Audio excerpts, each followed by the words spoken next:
देखिए, आपके Facebook profile पे अगर मैसेंजर पे कोई मैसेज आता है और उसमें वो आपको हाय हेलो करता है और उसके बाद सीधा आपने जैसे ही उसको रिप्लाई किया, उसके बाद से उसकी अगली डिमांड रहती है कि क्या आप गूगल पे चलाते हैं या पेटीएम चलाते हैं या इस तरह की जो मोबाइल से मनी ट्रांजिट की जो सॉफ्टवेयर होते हैं वो चलाते हैं क्या, ये सवाल आता है। उसके बाद आप अगर कह दिया आपने कि हाँ मैं चलाता हूँ, तो वो आपको ये कहेगा कि मुझे कुछ पैसों की ज़रूरत है और मैं आपको ये पैसे लौटा लूँगा। अमूमन ये चीज़ें उन आईडी से होती है जिनको आप जानते हैं, जो आपकी फेसबुक प्रोफाइल से जुड़ी हुई रहती हैं। तो जनरली ये चीज़ें अब पैटर्न थोड़ा पुराना हो गया, हैकर्स का आजकल लोग समझने लग गए, अब इन लोगों को ब्लॉक भी करने लगे। एक नया पैटर्न जो है मार्केट में आया हुआ है, वो लगातार लोगों को फीमेल जो आईडीज़ हैं उनके द्वारा फ्रेंड रिक्वेस्ट आती है और उसके बाद वो लगातार उनसे एब्यूज़ लैंग्वेज में या फिर जो वल्गर तरीके हैं उनसे मैसेंजर में बात करने की वो फीमेल्स कोशिश करती हैं और उसमें बहुत बड़े लोग शिकार होते हैं, बहुत बड़े पैमाने पे आजकल शिकार होना शुरू हो चुके हैं। इस बारे में मेरे साथ बातचीत करने के लिए जो साइबर सेल की टीम है इनको ट्रैक करती है, नसर सिद्दीकी साहब हैं, साइबर सेल हैं दुर्ग में और वहाँ से एक्सपर्ट हैं। सर ये बताएंगे ये किस तरह का गैंग है? ये एक तरीके से हैकर और मतलब ठग लोग का एक गैंग है जो सेक्सटॉर्शन जिसको हम लोग कहते हैं। ये आपके फेसबुक प्रोफाइल पे फ्रेंड रिक्वेस्ट भेजेंगे जिस पे एक खूबसूरत लड़की के पिक्च होगी, फिर मैसेंजर पे फ़ोटो बात करना शुरू करेंगे हाय हेलो, फिर ये एक्चुअल में फिर बोलेगा आप मुझे देखना चाहते हो, तो कुछ पिक्चर उन लोग ऐसे शो करते हैं जो नेचुरल लगे, जो आपको सोशल मीडिया के प्लेटफॉर्म पे नहीं दिखती है।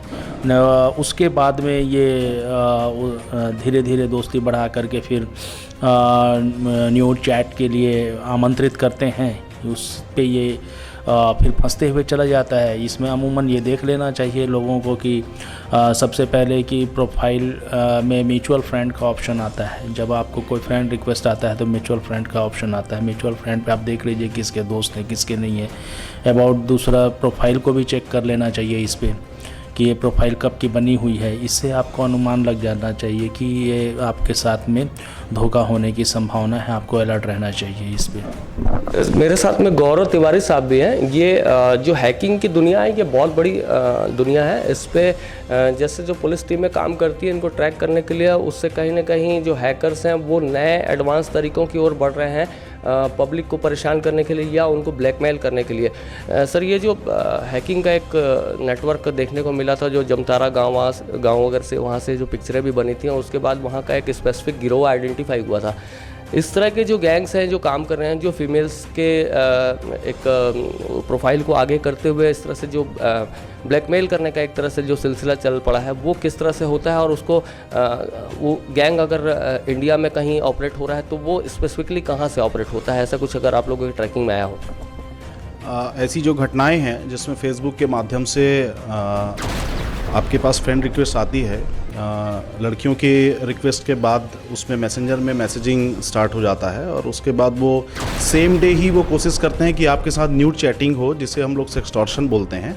उसके बाद जैसा ही वो आप उनके साथ न्यूड चैटिंग के लिए आप आते हैं तो उसके बाद वो उसका स्क्रीन रिकॉर्ड करते हैं और स्क्रीन रिकॉर्ड को व्हाट्सअप या फेसबुक मैसेंजर के माध्यम से आपको शेयर करते हैं और आपको कहते हैं कि ये हम यूट्यूब में डाल देंगे और इसके लिए अगर आप अगर ये नहीं चाहते तो आप हमें इसके लिए पैसे दीजिए। मोस्टली इस प्रकार के जो केसेस हैं और इस मॉडस ऑपरेंडी में भरतपुर, राजस्थान भरतपुर और मेवात के कुछ इलाकों के लोग हैं जो लोग ऐसी घटनाएं कर रहे हैं लगातार। और मोस्टली इसमें सारे वर्ग, सभी उम्र के लोग जो हैं इसमें फंस जा रहे हैं क्योंकि वो फेसबुक से प्रोफाइल से जो उनको फ्रेंड रिक्वेस्ट आता है उसे वो वेरीफाई करना उचित नहीं समझते और उसके अलावा वो ऐसे धीरे से उनके न्यूड चैटिंग में आ जाते हैं, सेक्सटॉर्शन का शिकार होते हैं और उसके बाद पैसे देना वो शुरू कर देते हैं। डरकांड सबसे बड़ी दिक्कत इस मामले में ये है कि ऐसे मामलों में ये पुलिस के सामने आते नहीं हैं। इनको कहीं ना कहीं इस चीज़ के लिए समाज में अपनी एक स्थिति, इनको ऐसा लगता है कि अगर ये चीज़ पुलिस के पास जाएगी और लोगों को पता चलेगा तो उनकी कहीं ना कहीं इनको एक बेइज्जती जैसी चीज़ें भी होती है खुद के लिए, तो वो चीज़ ये लोग पुलिस के पास आते नहीं हैं। तो ये बहुत आवश्यक है कि अगर ऐसी कोई घटना आपके साथ हो रही है तो आप पुलिस के पास ज़रूर आएँ और पुलिस साइबर सेल जो है आपको निश्चित रूप से इससे आपको निजात दिलाएगी और आप ऐसे अपराध के शिकार होने से बच पाएंगे। अपराधियों के जो हौसले हैं वो इतने बुलंद हैं कि वो पुलिस वालों को भी नहीं छोड़ते। वो पुलिस वालों के पास भी इस तरह से मैसेज करते हैं और इस तरह से अप्रोच करते हैं। नसर साहब, आपके पास भी कुछ मैसेजेस ऐसे आए थे, उसके बाद जो आपने उनको रिप्लाई दिया उसके बाद में वो मोड क्या आया था कि उन्होंने उसको ब्लॉक करते गए? वो उस मैसेजेस में इन लोगों ने सबसे पहले ये तो प्रोफाइल में ये चेक करते रहते हैं कि कौन रेनाउंस पर्सन है, जिसको कितनी प्रतिष्ठा की कितनी परवाह है। तो ज़्यादातर वैसे लोगों को ये लोग मैसेज भेजते हैं और उनका वो ये प्रोफाइल को हमेशा ये लोग ऑब्ज़र्व करते रहते हैं कि इसके फ्रेंड लिस्ट और पॉपुलैरिटी वगैरह जो है। तो और ज़्यादा से ज़्यादा इन लोग, हाँ, और अक्सर ये 40 साल से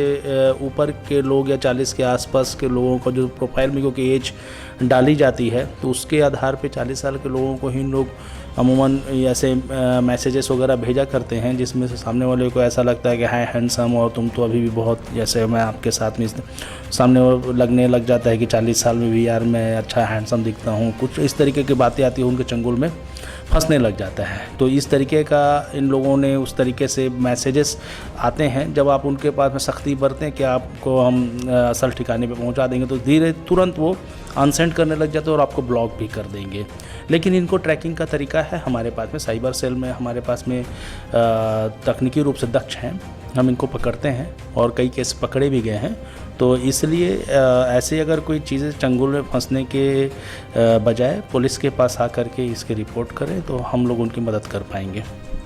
सिंपल सी बात है, अगर आपके साथ ये सब घटनाएं हो रही हैं और आप इन चीज़ों से परेशान हो चुके हैं तो आपको एक साइबर सेल यूनिट होती है, हर पुलिस डिपार्टमेंट में एक साइबर सेल यूनिट होती है, या फिर आप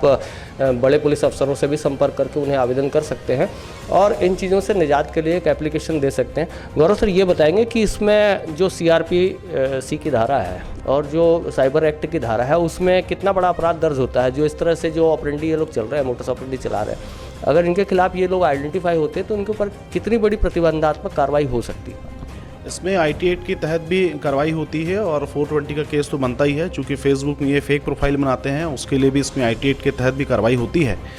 इस